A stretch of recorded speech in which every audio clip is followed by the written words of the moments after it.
Merhabalar Yükselli Örgülere hoş geldiniz. Çok kolay, basit bir motifle güzel bir bluz çalışması yapacağız şimdi birlikte. Elinizdeki kalan ipleri ya da başka bir giysiden söktüğünüz ipleri bir araya getirerek başka bir bluza dönüştürebilirsiniz.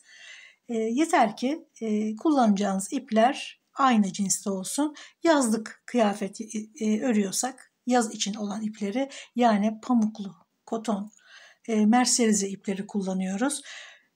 Mesela şuradaki gri daha açık olanı ve siyah hepsi birbirinden farklı markalar ama içerikleri aynı, kalınlıkları aynı.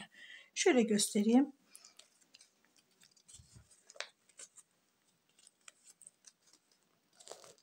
Bu ipi kullandım. Şu gri ipin markası bu şekilde.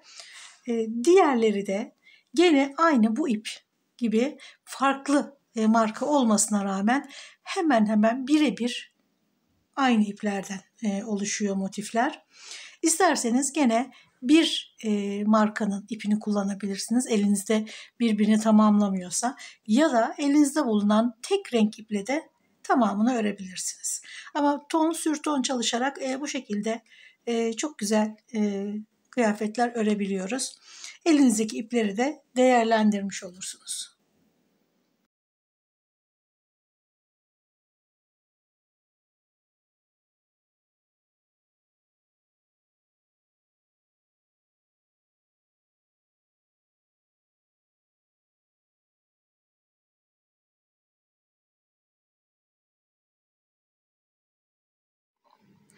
Motif dizilimlerini gördünüz. Ön parça, arka parça, kollar. Siz de elinizdeki renklere göre tabii ki değerlendireceksiniz renkleri. Ya da tamamen dümdüz tek renkle örüp bitirebilirsiniz. Şimdi motif sadece şu açık renk olan gördüğünüz motif 14 santim oldu. Tabii bu herkesin eline göre, kullandığı ipe göre mutlaka değişiyor. Bu benim örgümle 14 santim oldu. Ben bunu 15 santim örmek istedim ve bir sıra sık iğne ördüm. Bir sıra sık iğne örerek 15 santime ulaştım. 4 sıra ve uzunluğu da 3 sıra oldu motiflerin. Yani 4, 8, 12 bir parçada, 12 diğer parçada, 6'şer tane de şöyle göstereyim bir tanesini kollarda kullandım. Toplam 36 tane motif örüyoruz. İstediğiniz renklerde motifleri örüyoruz. Az önce gördüğünüz dizilimi yapıyoruz ve birbirine son eklediğim sırada birbirine ekleyerek tamamlıyoruz. Şimdi motif 15 santim demiştim. 15, 30, 60 santim fazla gibi görünse de bu 34-36 beden için çok salaş bir bluz olduğu için bu genişlik iyi oluyor. Gene aynı genişlik üzerinden 38 bedende çalışabilirsiniz. Mesela ben burada bir sıra sık iğne geçtim. Siz bir sıra sık iğne değil de yarım trabzan geçerseniz gene hemen bir tık fazlalaşıyor genişliği. Buradan da daha geniş bir motif yakalayabilirsiniz. Ama daha geniş bedenler, 40-42 beden örmek isterseniz mutlaka motif ilavesi yapmanız gerekiyor. Böyle arada ördüğünüz bir sıra, iki sıra örgülerle istediğiniz o büyük bedene ulaşamazsınız. Motif eklemeniz gerekiyor. Ama bir beden, yarım beden için mutlaka şuradaki öreceğiniz fazla bir sıra, iki sıra örgüler istediğiniz ölçüye sizi ulaştırabilir. Ufak tefek detaylar, hileler yapıyoruz tabii ki istediğimiz ölçüye ulaşabilmek için. Yani elimizdeki ipin kalınlığı ve kullandığımız tığ ile çok gevşek, çok yumuşak bluzlar, elbiseler ya da giyside kullandığımız bu ipler çok önemli. Mutlaka çok yumuşak ipler kullanmamız gerekiyor. Bu ip de aynı şekilde çok yumuşak bir ip, ipek gibi güzel bir ip. Aynı şekilde diğerleri de öyle. Bir de 5 milim tığ kullandım. kalın tığ, yani bu 3 milim tığ ile örülebilecek bir ip, fakat ben 5 milim kullandım. Çok yumuşak, çok seyrek dokulu olması gerekiyor. Bunu sıcak havalarda her zaman söylüyorum. Sonbahar, ilkbahar ve yaz aylarında kullanacağımız için mutlaka çok ince ve yumuşak dokulu olması gerekiyor. Buna mutlaka çok dikkat edin.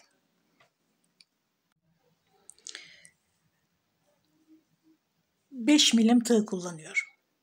8 numara 5 milim. Şöyle bir sihirli halka yapıyoruz. Ve içine önce 2 zincir. Bu bir trabzan değil. Sadece 2 zincir çekiyoruz ve şimdi trabzanları örmeye başlıyoruz. 16 tane trabzan öreceğiz. Başta ördüğümüz 2 zinciri trabzan olarak görmüyoruz.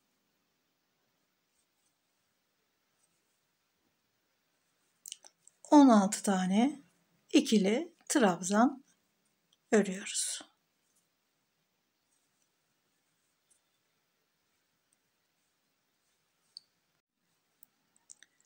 On 16 tane trabzandan sonra baştaki trabzana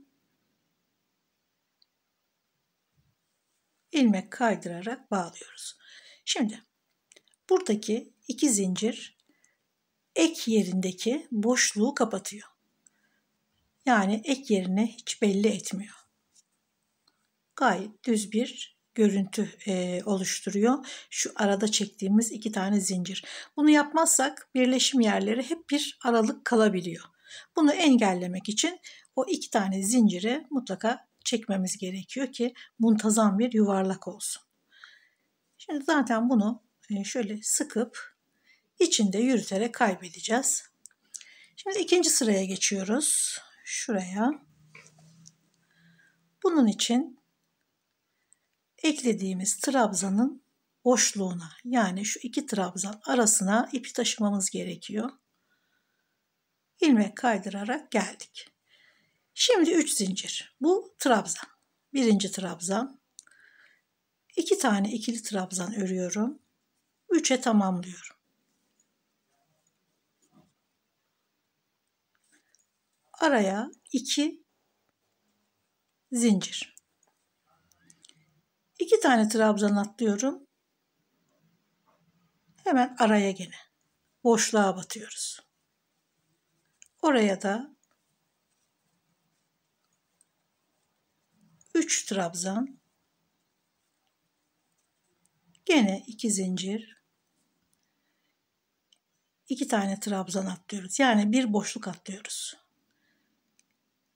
Diğer boşluğa gene 3 trabzan.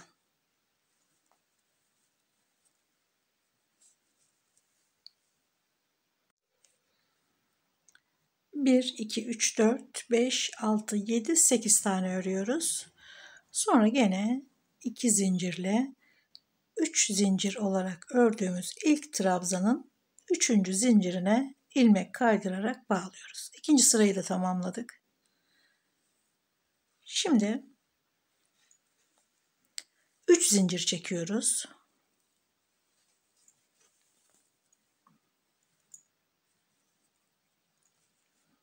Hemen yandaki boşluğa 7 tane trabzan örüyoruz.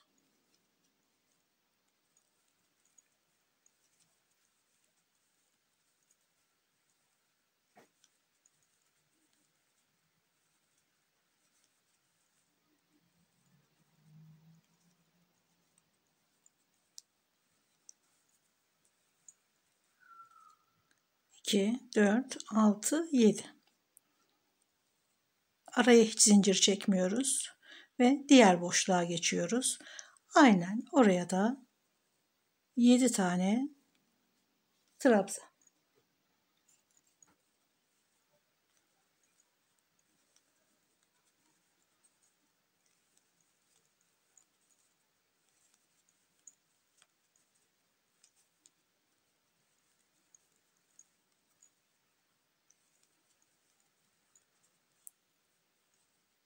yandaki boşluğa geçiyoruz. Gene 7 tane trabzan örerek sırayı tamamlıyoruz. 8 tane boşluğu doldurarak şimdi son boşlukta 6 tane trabzan örüyoruz. 7. trabzanı başlarken 3 zincir çekmiştik. O 3 zincirin 3.'süne batıyoruz ve 7. trabzanı tamamlıyoruz.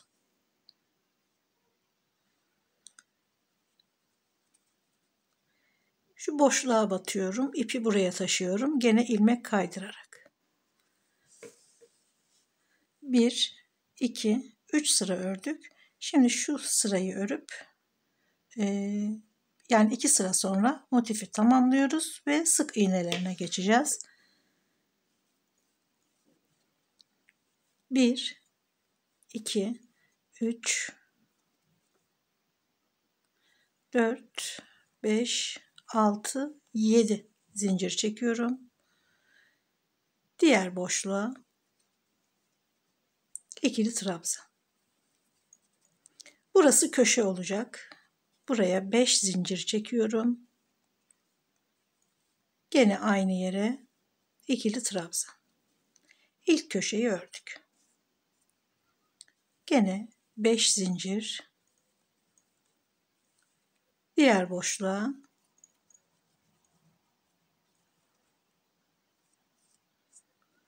5 zincir. Diğer boşluğa. Buraya da gene 5 zincir.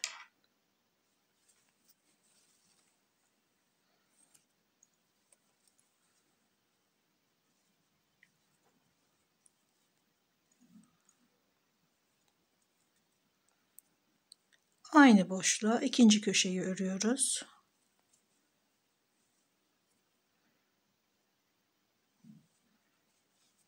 Gene 5 zincir.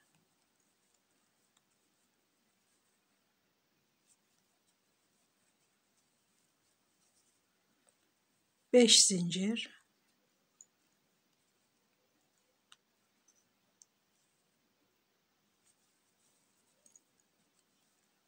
Buraya da köşe örüyoruz.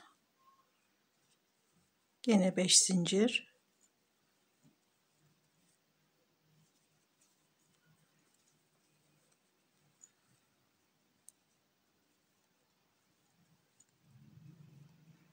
Beş.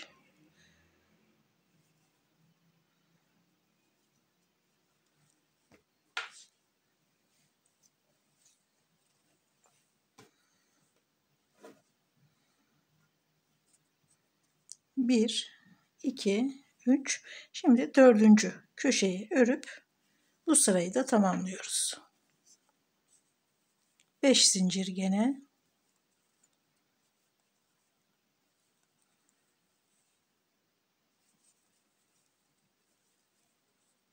Beş zincir. Dördüncü köşeyi yapıyoruz.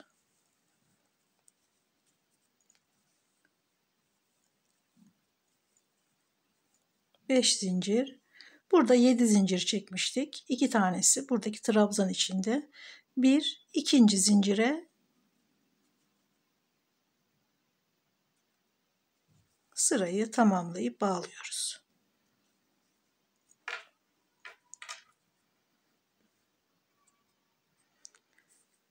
Şimdi devam ediyoruz. İpi gene boşluğa taşımamız gerekiyor ve ilmek kaydırarak ipi boşluğa getiriyoruz. 3 zincir ilk trabzan. 4 tane daha trabzan örüyoruz. Boşluklara 5'er trabzan.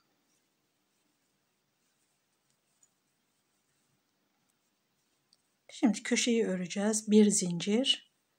Köşeye geldik. 3 trabzan.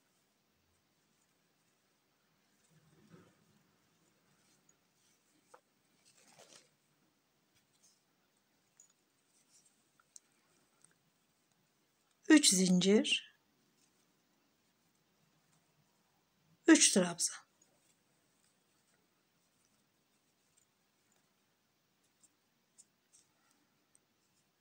başladığımız yerde 5 trabzan, köşede 3 trabzan, 3 zincir, 3 trabzan, arada da unutmuyoruz bir tane zincir.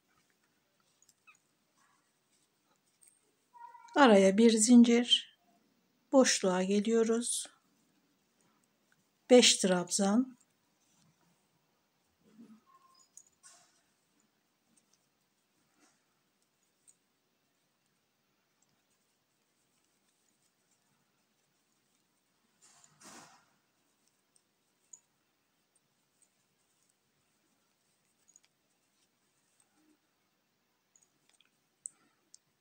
2, 4, 6 oldu. Tabii fazla oldu. Birini söküyorum. Bir zincir. Diğer boşluğa gene 5 trabzan,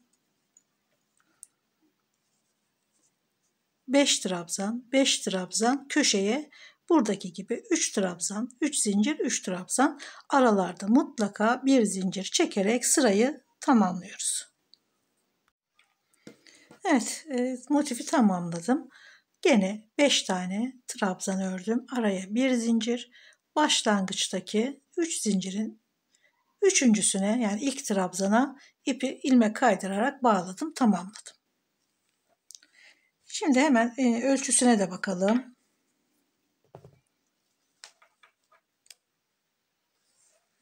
Tam 14 santim. Şimdi bir sıra sık iğne örerek bunu 15 santime çıkaracağım.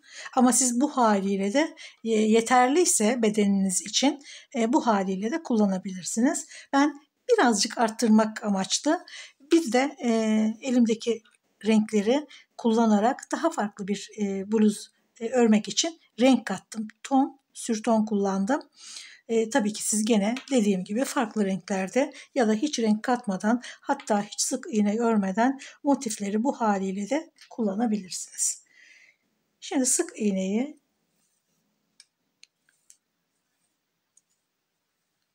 örerek devam edelim. İsterseniz bitirdiğiniz yerden, isterseniz köşeden ipi ilmek kaydırarak bir sabitliyoruz. Sonrasında şöyle tutalım, içinde kayboluyor zaten örerken. Bir zincir ve bir sık iğne. Bir tane daha örelim aynı boşluğun içine. Sıranın bitiminde bir tane daha üçüncüyü örerek sırayı bitireceğiz. Şimdi sık iğne trabzanların üzerlerine, her birine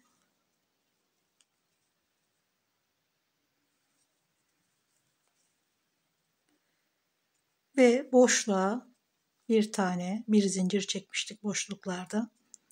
Gene trabzanlara, her trabzanın üzerine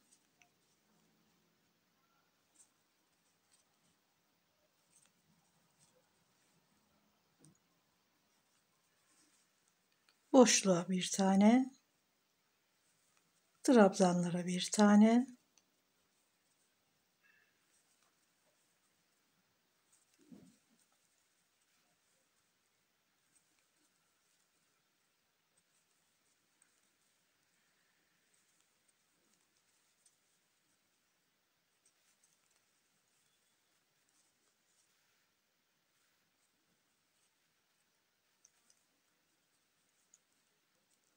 köşeye 3 tane. 1, 2 ve 3. Gene aynı trabzanların üzerine boşluğa devam ediyoruz. Şimdi şu sırayı örerken birleştirmeyi de görelim. Ben devam ediyorum. Şimdi köşeye geldim. Bir tane sık iğne, ikinciyi örüyorum. Üçüncüyü örmeden buradaki köşenin ortasındaki sık iğneye batıyorum. 3 tane sık iğnenin ortasındakine birleştiriyorum ve üçüncüyü örüyorum.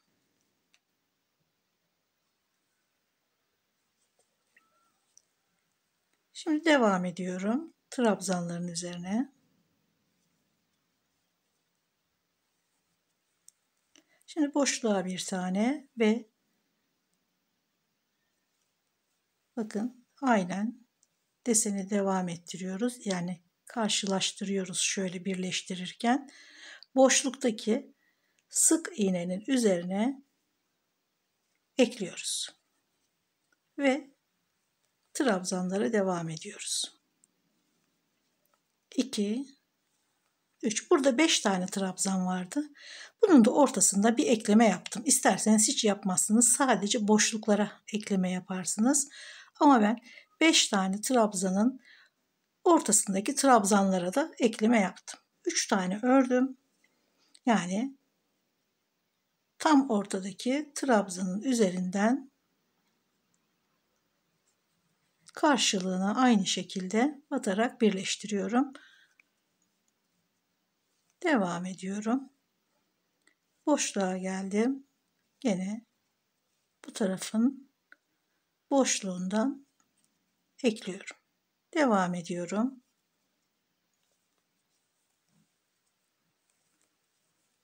Üç sık iğne ortadaki trabzana kadar. Sonra buradaki üçüncü sık iğnenin üzerine ekliyorum. Devam ediyorum.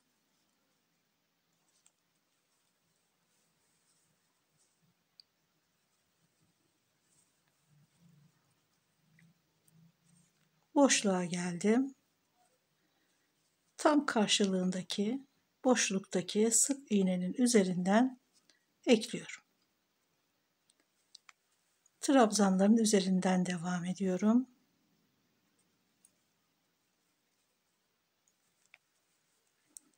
Boş köşeye bir tane. Sonra bir tane daha örüyorum ikinciyi. Ve şurada ortadaki bakın zaten batacağım yer belli. Tam köşeye ekliyorum. Ve üçüncü sık iğneyi de örüyorum köşeye. Bu şekilde ekledik. Burada bir motif daha olsaydı aynen devam edecektik. Köşeden sonra burada ördüğümüz gibi köşedeki 3 sık iğnenin ortasından, sonra boşluktan, sonra 5 tane trabzanın ortasından, boşluktan burada ördüğümüz gibi ekleyerek devam edecektik. Eklemesi de bu şekilde. Tabii bunu söküyorum. Bu fazla çünkü. Eklemeyi de gördükten sonra şimdi burada kolu tamamladım. Buraya fazladan yine örgü yaptım. Biraz kolu genişletmek için. Çünkü kol genişliği için 17 santim gerekiyordu. Bu 16, 15,5-16 santim kadar bunu biraz daha genişletmek için yani 17-17,5 santime getirebilmek için burada fazladan örgü ördüm. Dediğim gibi yani bu örgü her zaman kişiseldir. Kendi bedenimize ya da giyecek kişinin bedenine göre istediğimiz yerde örgüyü artırabiliriz, azaltabiliriz. Her şey bizim elimizde. Ufak tefek dokunuşlarla istediğimiz ölçüye, istediğimiz şekle ulaşabiliriz. Şu kol. Bunun motifleri birleştirdikten sonra şurası kol ağzı. Şöyle başladım. Bir sıra sık iğne ördüm. Kolun uzunluğu bu. Sonra kol ağzından devam ettim. Sonra kolun diğer uzun kenarından devam ettim. Yani bu tarafa yani omuza dikilecek kısma şuraya dokunmadım. Şöyle birleştireceğiz. Buraya dokunmadım. Sadece şu kolun iki uzun kenarına ve kol ağzına bir sıra sık iğne geçtim. Burada da gene 1 santim kadar bir fazlalık oluşturdum. Buraya eklerken şuradaki 15 santimi fazladan ördüğüm örgüyle 15,5 santim kadar 17 santime tamamlamak için şuraya kadar indim. Şurada o fazlalık var çünkü. Şöyle buradan şu motifin hemen şu altına kadar iniyoruz. Tam 17 santim mesafe kazanıyoruz ördüğümüz ufak şu örgüyle. Size yeterli gelmezse bir sıra daha örebilirsiniz ama çok abartmayın. Ne kadar gerekiyorsa o kadar örün. Kol altı pek görünmez diyoruz ama gene de çok farklılık olmaması gerekiyor. Şu iki motifin arasıyla buradaki fazladan ördüğümüz örgü göze batmaması gerekiyor bir bütünlük açısından. Şimdi burada da ufak bir genişletme yaparak 17 santime çıkarak tamamladım. Bunu şuradan iki motife dikeceğiz ama önceden şöyle yakayı belirlemiştim. Burada şu iki motifin şurasından, yani tam ucundan değil, şuradan başladım dikmeye. Yani şurada köşenin 3 trabzanın hemen ortası, aynı şekilde şuradan itibaren buraya kadar dikiyorum. Yani omuzu kapatıyoruz. Sonrasında kolu yine dikiyoruz ve bluzu tamamlıyoruz. Yaka genişliğimizi de dediğim gibi belirledikten sonra hemen şuradaki omuzu dikmek için önce şuradan biraz ip yürütelim. Örerek birleştirmek istemedim. Mümkün olduğu kadar az ip kullanalım ki ince bir giysi ortaya çıksın. Çünkü ne kadar örerek birleştirirsek o kadar fazla ip kullanmamız gerekiyor. Şimdi şuradaki köşenin hemen ortadaki trabzanına geliyorum. Dışarıdaki tek kanadı alıyorum. Karşılığında gene köşedeki 3 trabzanın ortasından bize en yakın olan ipini alıyoruz. Nereye batıyorsak tam karşılığına denk gelmesi gerekiyor ki muntazam olabilmesi için.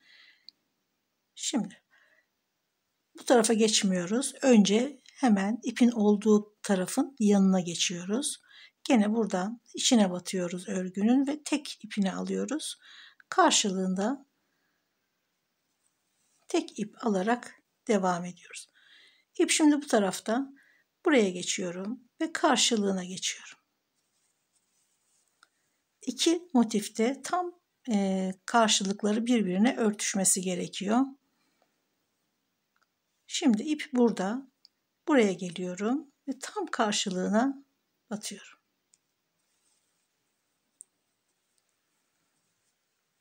Ek yerleri de birbiriyle aynı şekilde devam edecek. Şimdi buradan şöyle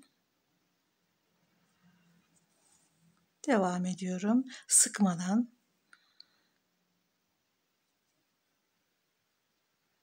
tam karşılığına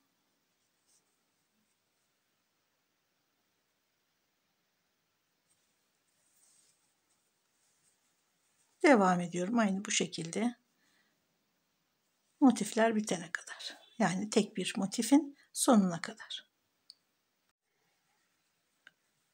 Köşedeki ortadaki sık iğneye de batıyoruz. Aynı şekilde burada da ve tamamlıyoruz. İçeride ipi kendi renginin içinden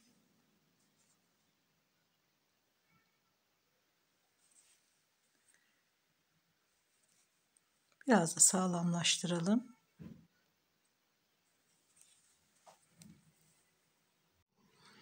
Şimdi kolu da aynı şekilde dikiyoruz. Yana geçiyorum. Tam karşılığından şöyle örgünün içinden tek ip alarak dikiyoruz. Bu şekilde dikmek bize daha mesafe kazandırır örgüde. Ve ince bir dikiş olur. Kalınlaştırmadan güzel bir dikiş oluyor bu şekilde. Yan tarafa geçiyorum. Örgünün içinden batıyorum. Tek ip alıyorum. Karşılığında gene birbirine yakın ipleri alarak sıkmadan, çok da gevşek bırakmadan aynen omuzu diktiğimiz gibi dikerek iki kolu da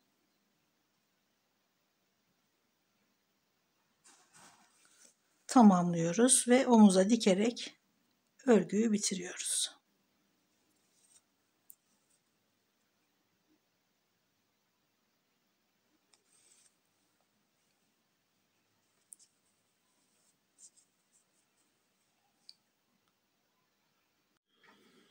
Kolu diktikten sonra şöyle bakın, burada bir mesafe kazanmıştık. Hem dikerken hem de 2 sıra sık iğne var burada.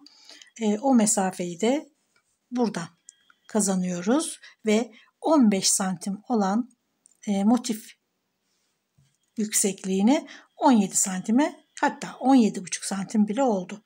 Hemen şurada başlıyoruz ve tam köşeye gelene kadar aynen kolda diktiğimiz gibi, omuzda diktiğimiz gibi dikerek kolu da omuza ekliyoruz. Motifleri gayet güzel birleştirdik.